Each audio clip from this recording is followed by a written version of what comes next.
Halo, selamat datang pada video pembelajaran TK 2201 Neraca Massa dan Energi untuk program studi Teknik Pangan Institut Teknologi Bandung yang diampu oleh Profesor Linda Handoyo dan saya, Dian Safinita. Pada kesempatan kali ini, kita akan membahas mengenai analisis derajat kebebasan. Analisis derajat kebebasan digunakan untuk menentukan spesifikasi kasus neraca massa dan energi yang akan kita hadapi. Berdasarkan hasil derajat kebebasan, kasus neraca massa dan energi dapat dibagi menjadi yang pertama, kasus yang underspecified. Kasus ini memiliki derajat kebebasan lebih dari 0. Kasus ini memiliki kekurangan data sehingga tidak dapat diselesaikan. Untuk menyelesaikannya, kita membutuhkan data tambahan. Kasus yang kedua adalah kasus yang well specified. Kasus ini memiliki derajat kebebasan sama dengan 0. Masalah ini dapat diselesaikan dengan baik dan akan memiliki penyelesaian yang unik.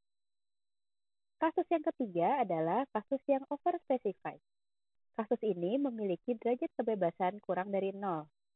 Kasus ini memiliki kelebihan data, sehingga walaupun dapat diselesaikan, akan memberikan penyelesaian yang tidak unik. Oleh karena itu, untuk menyelesaikan kasus yang overspecified, data berlebih harus dihilangkan terlebih dahulu. Pertanyaan selanjutnya adalah bagaimana cara menganalisis derajat kebebasan. Untuk itu, kita dapat menentukan beberapa kriteria. Sebagai berikut. Kriteria-kriteria ini akan digunakan untuk menentukan nilai derajat kebebasan, yang dapat dihitung dengan jumlah variabel aliran, dikurangi dengan jumlah neraca massa TTSL, dikurangi dengan komposisi yang diketahui, dikurangi dengan laju alir yang diketahui, dan dikurangi dengan jumlah persamaan hubungan pendukung. Kita akan bahas satu persatu terkait kriteria ini. Yang pertama, mengenai variabel aliran. Variabel aliran menunjukkan jumlah komponen yang ada pada semua aliran yang terdapat pada sistem yang sedang kita tinjau. Misalnya sebagai contoh, aliran 1 diketahui memiliki komposisi berupa komponen A, komponen B, dan komponen C. Oleh karena itu, untuk kasus ini, aliran 1 akan memiliki jumlah variabel aliran sebanyak 3. Kemudian yang kedua adalah jumlah persamaan neraca massa TTSL. Persamaan neraca massa yang tidak terhubungkan secara linear atau TTSL itu merupakan jumlah persamaan neraca massa yang tidak dapat dilakukan operasi penjumlahan, pengurangan, pembagian, atau perkalian terhadap beberapa persamaan-persamaan neraca massanya untuk menjadi persamaan neraca massa yang lainnya. Kemudian kriteria yang ketiga adalah komposisi yang diketahui. Berapa jumlah komposisi yang diketahui dalam kasus kita? Perhatikan bahwa jumlah fraksi mol atau fraksi massa dalam suatu aliran itu akan sama dengan 1.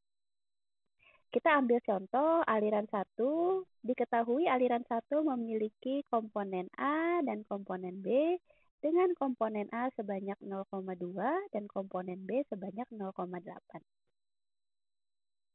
Untuk kasus ini, jumlah komposisi yang diketahui hanya sebesar 1, bukan 2. Mengapa?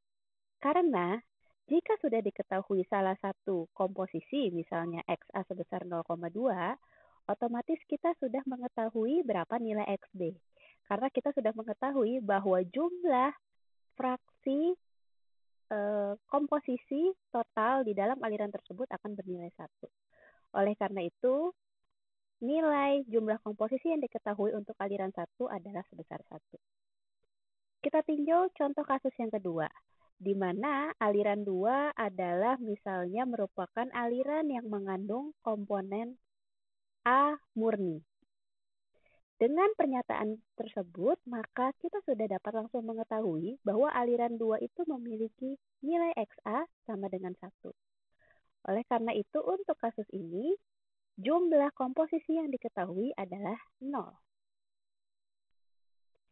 Kemudian, kriteria yang selanjutnya adalah laju alir yang diketahui. Laju alir diketahui dihitung jumlahnya berdasarkan data yang didapatkan dalam kasus kita. Selain itu, basis perhitungan juga dapat dipertimbangkan dalam perhitungan jumlah laju alir yang diketahui. Kriteria yang terakhir adalah jumlah persamaan hubungan pendukung. Jumlah persamaan pendukung adalah persamaan di luar neraca massa dan energi yang dapat digunakan untuk menyelesaikan kasus neraca massa dan energi kita.